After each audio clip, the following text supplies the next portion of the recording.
Baik, bismillahirrahmanirrahim. Assalamualaikum warahmatullahi wabarakatuh. Kepada Allah kita bersyukur, dan kepada Nabi Muhammad SAW kita bersalawat. Pada kesempatan kali ini, sebelumnya perkenalkan, saya atas nama Akmal, mahasiswa Prodi Ekonomi Syariah kelompok 2 di Fakultas Ekonomi dan Bisnis Islam di IAIN Bone. Pada video kali ini kami diberikan tugas untuk membuat video kurang lebih maksimal berdurasi 15 menit, yang dimana dalam video kita ini diberikan tema materi dari mata kuliah Manajemen Keuangan Islam yang dipandu oleh Bapak Dr. Syafarudin SAG MSI. Pada materi Manajemen Keuangan Islam ini, di sini kita diberikan tema terkait modifikasi pembiayaan modal kerja pada lembagan keuangan syariah. Lebih tepatnya saya pada pembiayaan modal kerja pada akad istisna. Sebelum kita berlangkah lebih jauh terkait pembiayaan modal kerja istisna, langkah baiknya kita perlu mengetahui sebetulnya apa itu pembiayaan. Ya baik, pertama-tama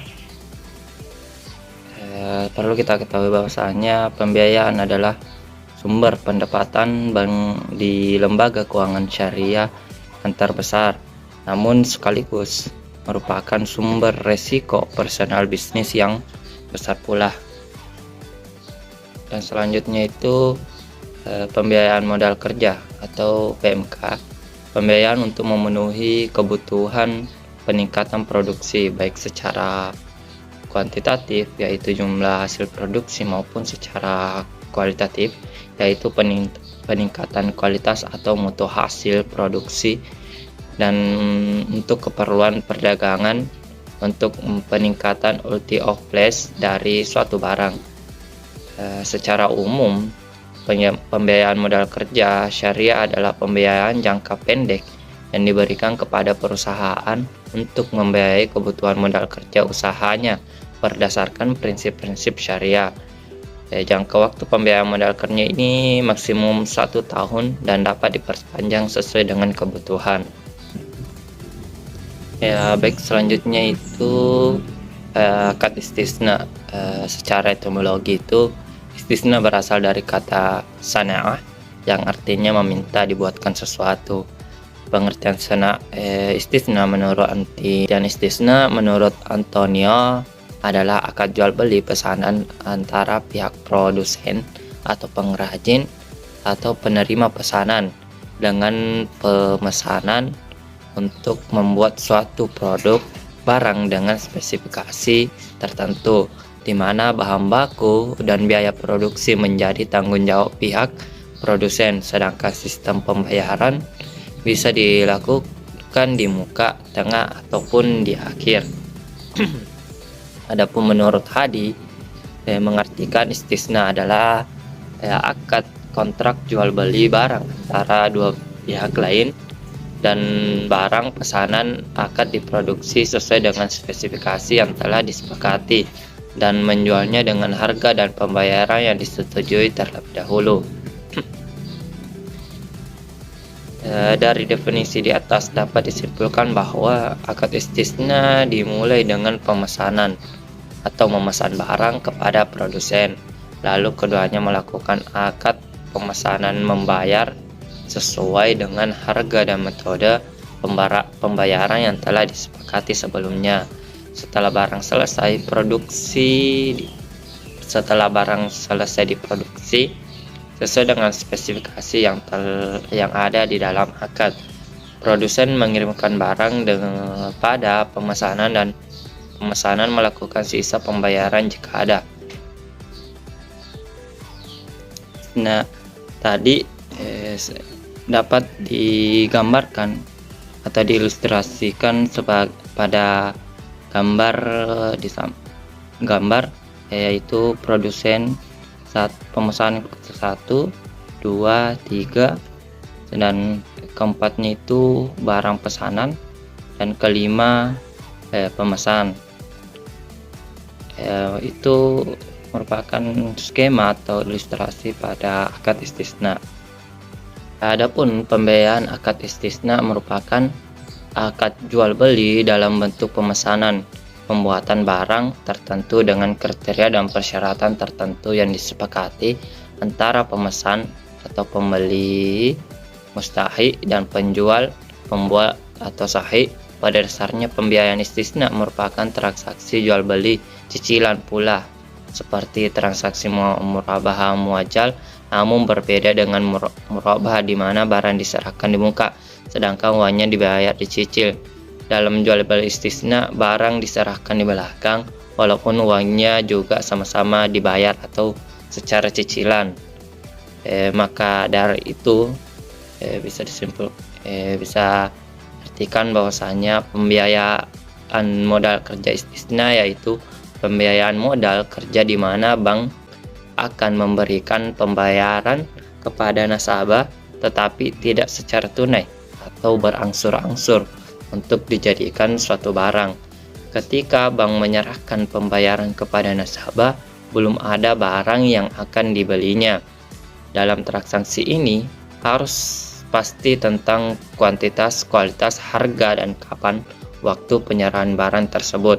Apabila hasil produksi yang diberikan oleh nasabah ini cacat atau tidak sesuai dengan akad, maka nasabah harus bertanggung jawab. Tentunya dalam pembiayaan modal kerja suatu lembaga keuangan syariah tentunya memiliki risiko tersendiri.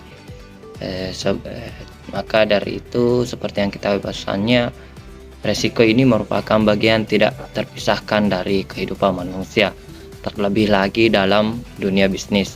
Risiko tidak dapat dan tidak perlu dihindari, tapi dapat dikelola dan diminimalisir sehingga bisa menjadi suatu peluang. Tentu pada pembiayaan modal kerja istisna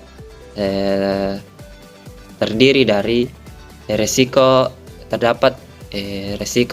yang ada di dalam pembiayaan modal kerja istisna, seperti halnya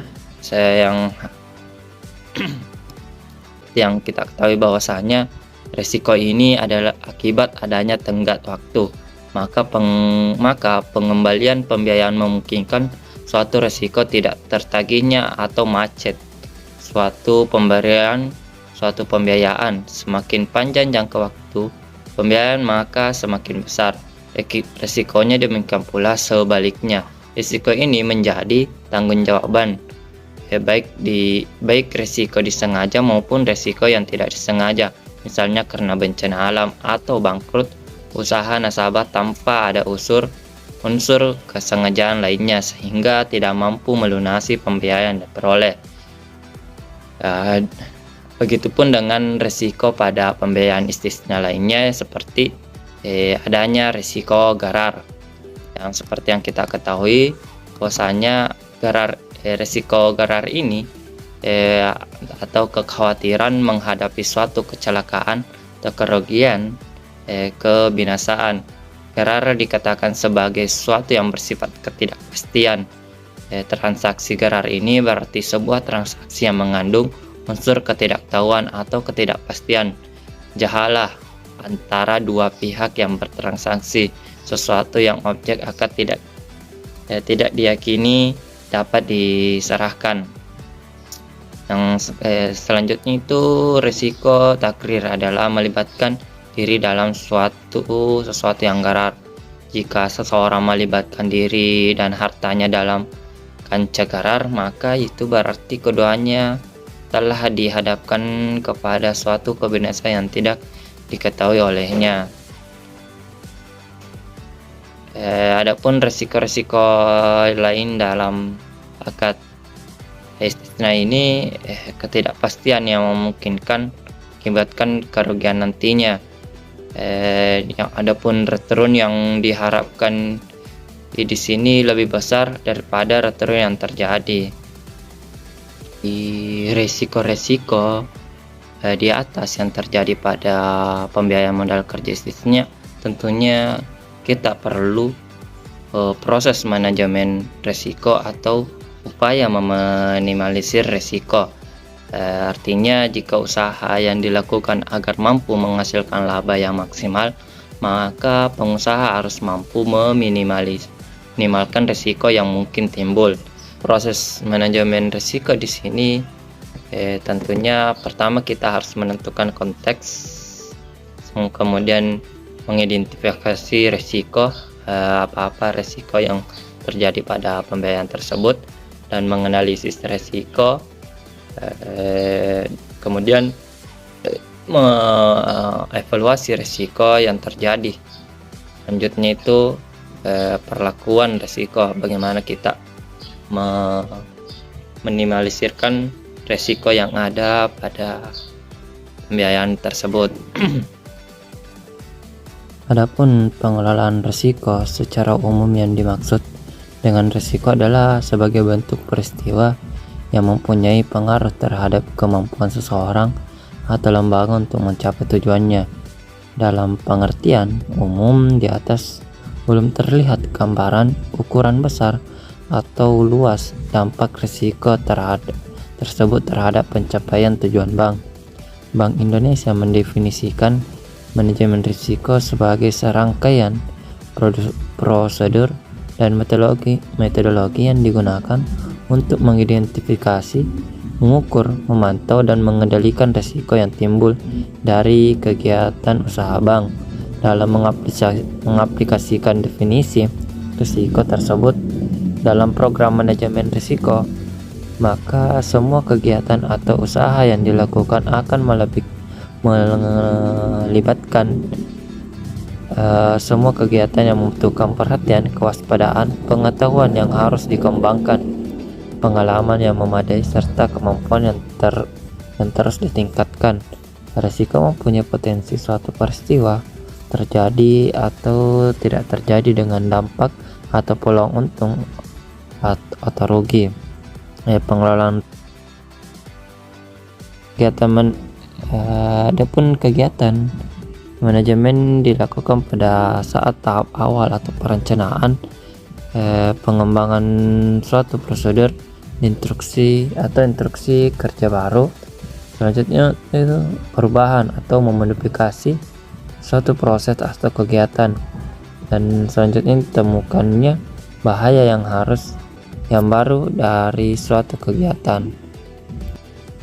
Nah, selanjutnya sedangkan modifikasi merupakan suatu perubahan atau berubah atau menemukan inisiatif baru dari hal-hal sebelum yang telah terjadi. Dan sedangkan pengelolaan, tentunya kita harus mengelola bagaimana baiknya suatu usaha atau kegiatan.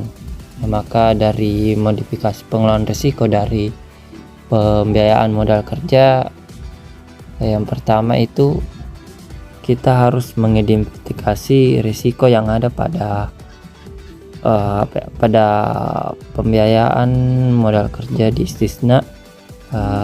Kemudian kita menganalisis risiko yang ada dalam modifikasi dalam pembiayaan istisna tersebut.